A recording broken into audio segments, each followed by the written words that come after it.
کہ اسلام اور جمہوریت تو مختلف چیزیں ہیں۔ اسلام ہے، ایک سسٹم ہے، کوڈ آف لائف ہے، جس میں نبوت ہوتی ہے، جس میں نبوت کے بعد خلافت ہوتی ہے اور امامت ہوتی ہے۔ یہ تین ایسپیکٹس ہم نے سنے ہیں۔ یہ جمہوریت تو اسلام کا سسٹم ہی نہیں ہے۔ اب جیسے آپ جمہوریت کو اسلام سے الگ کرتے ہیں یا اسلام کا سسٹم ہی نہیں کہتے، تو اس کا مطلب ہے کہ آپ ایک غیر اسلامی سسٹم میں ووٹ کو عزت دے رہے ہوتے ہیں، یعنی آپ ایک غیر اسلامی سسٹم کے لیڈر کو حق اور باطل کے اندر پیرامیٹر میں ڈال رہے ہوتے ہیں۔ یعنی میں دو کفار میں یہ تو فیصلہ کر سکتا ہوں کہ انصاف کے تقاضے کیا ہیں، میں یہ نہیں ڈسکس کر سکتا کہ ایمان کے تقاضے کیا ہیں۔ ایمان کے لیے ان دو کفار کو ایمان کی حالت میں آنا ہوگا، تو میں ایمان کے تقاضوں میں ان کو جج کروں۔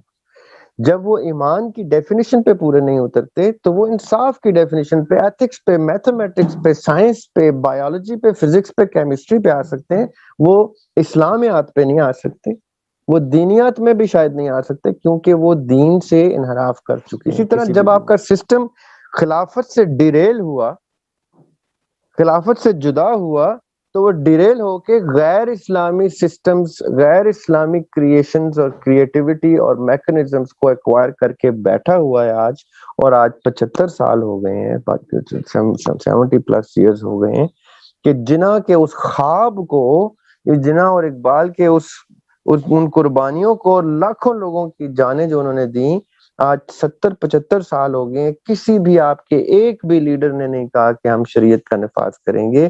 تو میں کیسے کہہ دوں کہ آپ کا عمران خان ٹھیک ہے، یا آپ کا شہباز شریف ٹھیک ہے، یا آپ کا آصف علی زرداری ٹھیک ہے، یا بلاول بھٹو ٹھیک ہے؟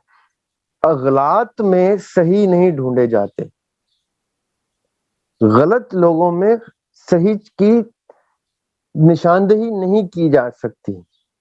کیوں؟ کیونکہ وہ نہایت شریف لوگ ہوں گے، وہ نہایت پارسا نمازی پرہیزگار ہوں گے، سید زادے ہوں گے میری طرف سے، لیکن وہ غیر اسلامی سسٹم کو پروموٹ کرتے ہیں، اس پہ خرچہ کرتے ہیں، پروموشن کیمپینز بناتے ہیں۔ اور میں یہ سوچتا تھا ہر دفعہ کہ یہ شخص اب آیا ہے، شاید یہ اس پاور میں آ کے اب اس کفر کے سسٹم کو ترک کر کے کسی اسلامک سسٹم کو لانے کی گفتگو کرے، وہ نہیں کرتا۔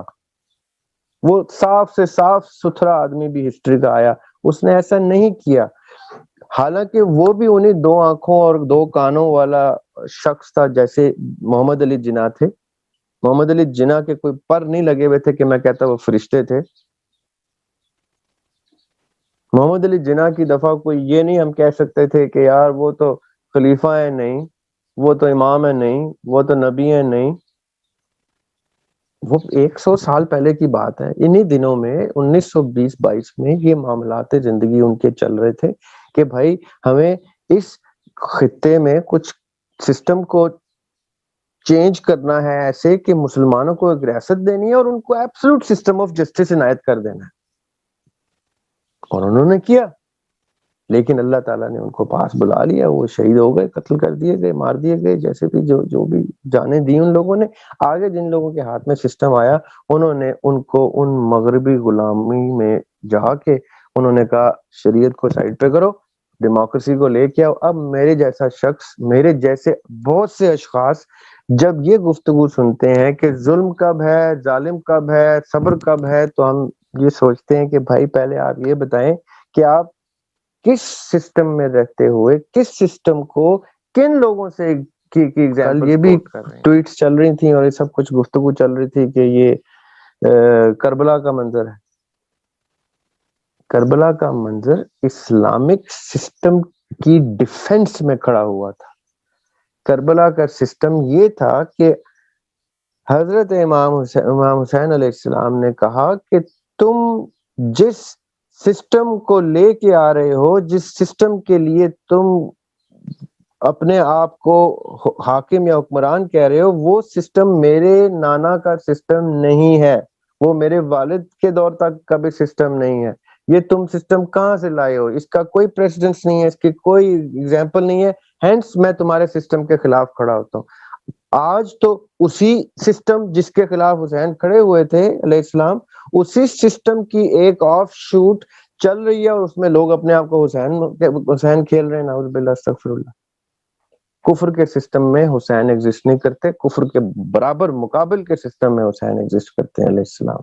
اس لیے یہ خام خیالی آپ اپنے اور اپنے بڑوں اور اپنے چھوٹوں کے دلوں دماغ سے نکال دیں کہ آپ کے سامنے کہیں پہ کوئی کسی قسم کا حق پرست اور حق گو اور حق کے رستے کا یا کوئی ایمان کے اور اسلام کے تقاضوں پہ کھڑا ہوا شخص ہے. نہیں، یہ سب کفر کے سسٹم کے دعوے دار، کفر کے سسٹم کی پیداوار، کفر کے سسٹم کے غلام، کفر کے سسٹم کے ماننے پروموٹ کرنے والے لوگ ہیں. چاہے یہ مسلمان گھروں سے آئے ہیں، ایماندار ہیں، پارسا ہیں، کر یہ کفر کے سسٹم کو پروموٹ رہے ہیں، جس کو ڈیموکریسی کہتے ہیں، جس کو جمہوریت کہتے ہیں. جمہوریت is nowhere precedented in Islam. The only thing precedented in Islam is نبوت. After that we have seen is khilafat, and parallel to that is imamat. That is it. There is no other system precedented in the history of Islam.